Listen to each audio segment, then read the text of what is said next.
Blair, it's clear this place is a museum. Of course, a lot of look but don't touch, especially when it comes to these race cars. On the way down here, I spoke to some school board members who say they learned about the suspension last week at their meeting. Yeah, we all are, Erica. I mean, this is a chance for the national media to come to Charlotte this week, and it's also a chance for the Hall of Fame to show off its progress to the hundreds of reporters that will be in uptown Charlotte in just about an hour. I asked him flat out, though, can Matthews afford that? He responded by saying, can Matthews really afford to lose its library? If there's any driver that needs a good finish at Charlotte, it's Carl Edwards. In the last two fall races here, he's had finishes of 30th or worse, both ending any chance he had at a title. This all happened within the last 20 minutes or so. We were the only ones here as two detectives in full gear pulled up to these parking spaces down here.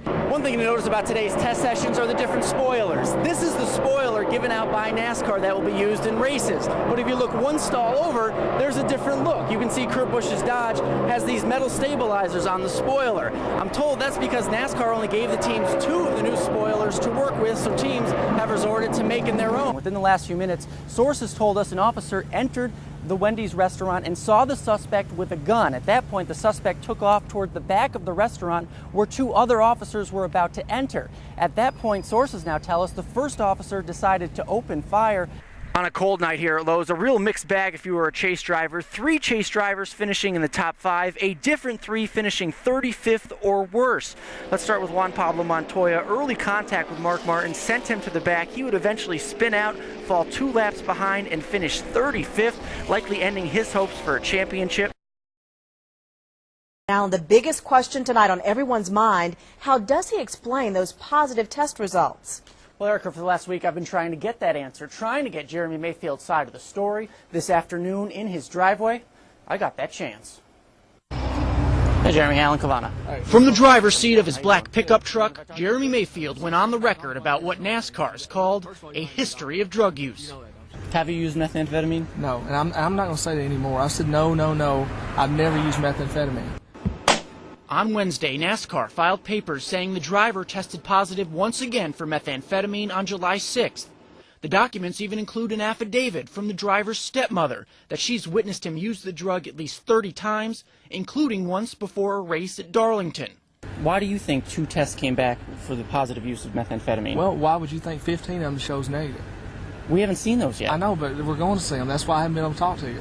Mayfield had choice words for his stepmother, claiming she conspired to kill his father in 2007 and that NASCAR paid her off to give the sworn testimony. Why would NASCAR do that? Why wouldn't they? I really don't know. That's why I'm asking you. Why would NASCAR do something like that? For one, she needs money. She's called. She's trying to get money out of me several times. You can see Mayfield had a camera of his own rolling. He says he's documenting everything and that it will one day prove his innocence. But we'll have to wait for that proof. For some, you got to imagine, hard to believe that NASCAR would go to these lengths to it probably would be indict one driver. It probably would be hard to believe. But when it all comes out, you'll believe it.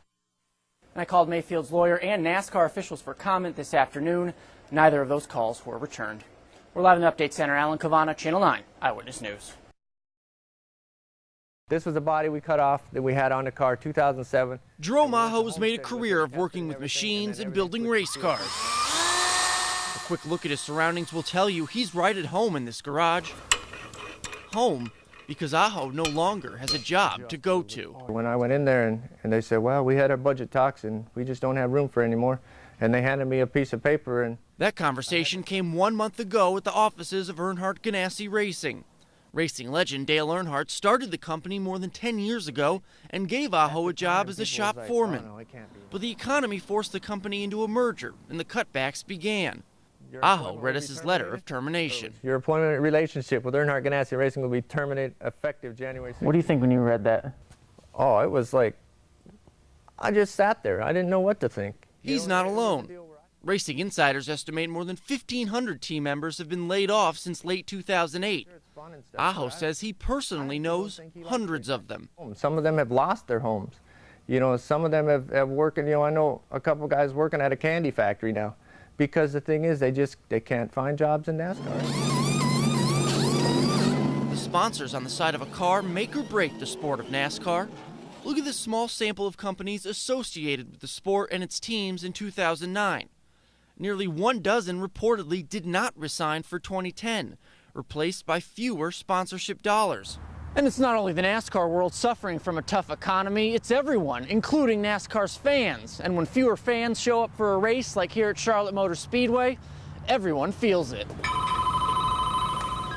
Parkway on 29, how may I help you? Just ask the staff at the Parkway House restaurant, less than 2 miles from the track. Race weeks generally mean a 25% boost in business here. Last year, not as much. Tips are getting smaller. People are watching what they're ordering. It is specials and maybe not appetizers and everything else because they are trying to watch their money. Aho is now doing the same. And I thought, okay, well, the better people will always be able to find a job, and that's not the case now. In Kannapolis, Alan Cavanna, Channel 9, Eyewitness News.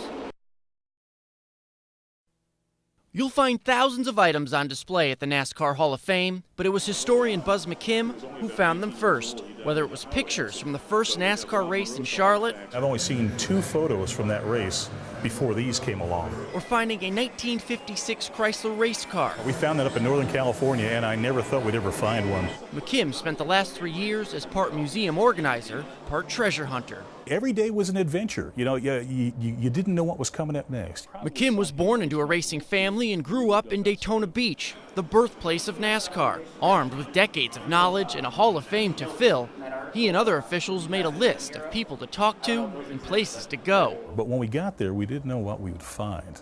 You know, we were looking for XYZ, and then holy cow, here's ABC. On a walk through the Hall of Fame, McKim has his own personal story for each item he calls an artifact, like this sheet of paper found in a stack of archives. I love this. This is one of my favorite pieces. It's a list from the 80s of drivers offering a reward if someone identified a thief from the garage area. It's signed by some of the most recognizable names in NASCAR history. Everybody put a dollar amount down except for Darrell Waltrip. He wrote his name, and then he wrote, depends on who it is. The collection encompasses all aspects of the sport's history. McKim sought out a fan with an enormous amount of Jeff Gordon replica race cars. Hall of Fame inductee Bill France Jr. loved serving popcorn to employees, so McKim found the popcorn machine. McKim says he benefited from the sport's relatively young age of 60 years. Items like this old uniform are still out there. Are you surprised you can still find that with the stains? Someone kept that? Yeah, I'm pretty amazed. Well, there again, you know, they kept everything from their careers. We're so thankful that they had that foresight to hang on to their stuff. That foresight is helping the Hall of Fame's mission, preserve the history for future generations and honor those that made it. We're doing it definitely for the fans to teach them. We're doing it for the drivers to let them know that they're not forgotten, that what they did was very, very important.